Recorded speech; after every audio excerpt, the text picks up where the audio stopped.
एक समय की बात है, एक गांव में नीलम नाम की एक लड़की माँ पिता के साथ रहा करती थी। नीलम बहुत ही होशियार और होनहार लड़की थी। उसे सिलाई का काम बहुत अच्छे से आता था और वो तरह तरह के डिजाइनर कपड़े भी सिल लिया करती थी। नीलम की स्कूली शिक्षा के साथ साथ उसका कॉलेज भी पूरा हो चुका था और अब नीलम के माँ पिताजी नीलम की शादी के लिए एक अच्छा वर ढूंढ रहे थे। शांति, मुझे लगता है कि नीलम की अब शादी की उम्र हो गई है। तुम्हें क्या लगता है? हाँ नीलम के पिताजी, आप सही कह रहे हैं। अब हमें नीलम की शादी करवा देनी चाहिए। वो बहुत ही होनहार और होशियार लड़की है, उसे एक अच्छा वर जरूर मिल जाएगा। ऐसे ही नीलम के माँ पिताजी दोनों नीलम के लिए एक अच्छा वर ढूंढते हैं। थोड़े ही दिनों में नीलम के लिए एक अच्छा रिश्ता खुद ही घर चलकर आता है और नीलम उस रिश्ते के लिए अपनी हाँ भी कर देती है। और फिर एक महीने बाद नीलम की शादी सूरज नाम के एक लड़के से हो जाती है। सूरज एक बहुत ही ईमानदार और नेक लड़का था। ऐसे ही नीलम और सूरज की हंसी खुशी जिंदगी बीत रही होती है। एक साल के बाद नीलम माँ बनने वाली थी। उनके घर में बहुत ही खुशी का माहौल था। अरे बहू, तो इतना काम क्यों करती है? तुझे बोला ना कि तू आराम किया कर। अरे माँ जी, बुढ़ापे में आप इतना काम करो, ये अच्छा थोड़ी न लगता है। अरे मैं अभी इतनी बूढ़ी नहीं हुई हूँ कि चल फिर ना सकूं या काम ना कर सकूं। और फिर अगर मैं तुझसे काम करवाऊंगी तो मेरा बेटा कहेगा कि तू तो एकदम हिटलर सास है। अरे नहीं माँ, आप कहाँ से अलग हो? आप तो बिल्कुल सॉफ्ट हार्टेड हो। अरे नहीं माँ जी, आप तो मेरा बहुत ही ज्यादा ख्याल रखती हैं। अरे नीलम, मैं तभी तो तुम्हें कहता हूँ तुम घर के काम मत किया करो, लेकिन तुम्हें तो मेरी बिल्कुल भी एक बात समझ नहीं आती। अच्छा ठीक है बाबा, मैं अब से कोई काम नहीं करूँगी, ठीक है ना? अच्छा नीलम, मुझे काम के सिलसिले से कुछ महीनों के लिए लखनऊ जाना है, तो तुम अपना ख्याल रखना। बाकी माँ तो है ही तुम्हारा ख्याल रखने के लिए।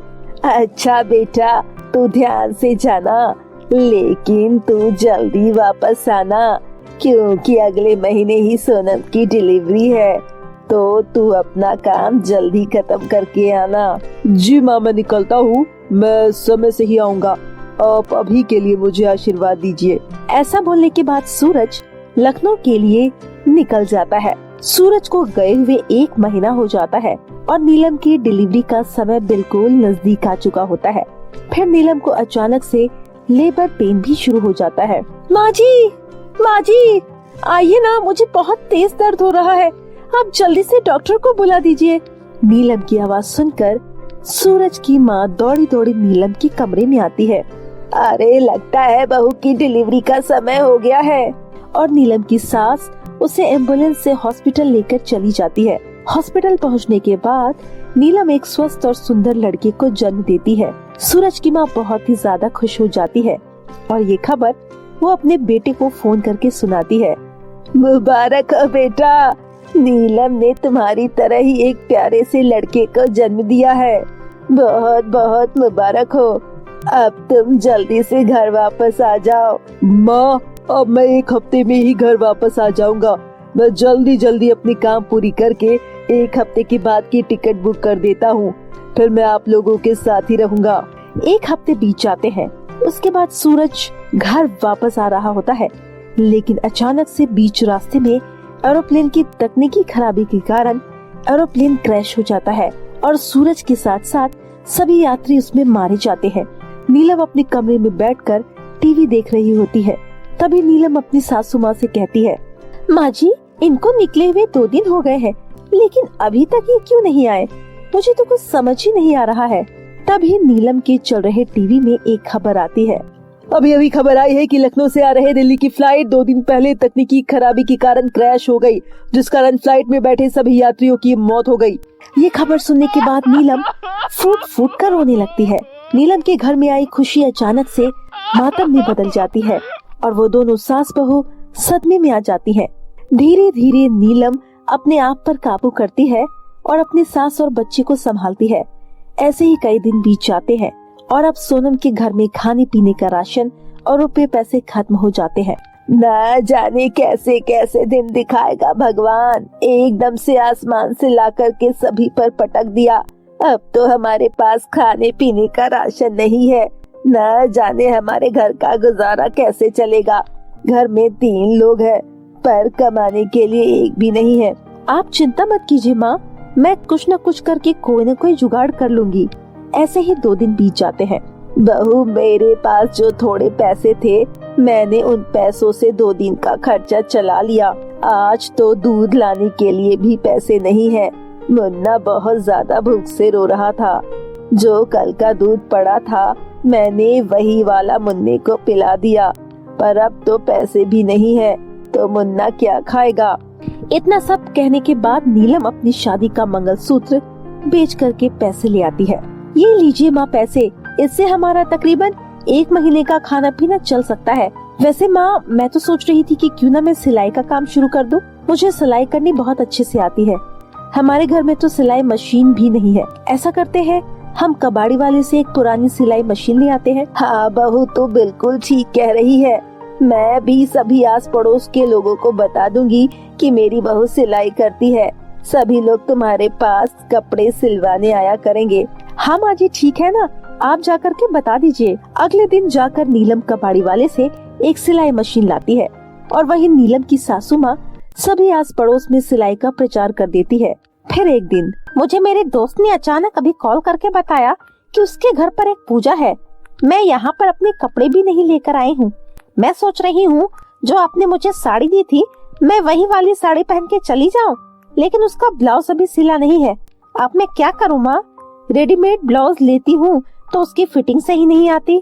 हाँ सही कह रही हो बेटा, रेडीमेड ब्लाउज तो बेकार ही होते हैं। एक काम कर, वो पड़ोसन है ना नीलम, वो बहुत ही अच्छी सिलाई कर लेती है, तुम उसके पास चली जाओ।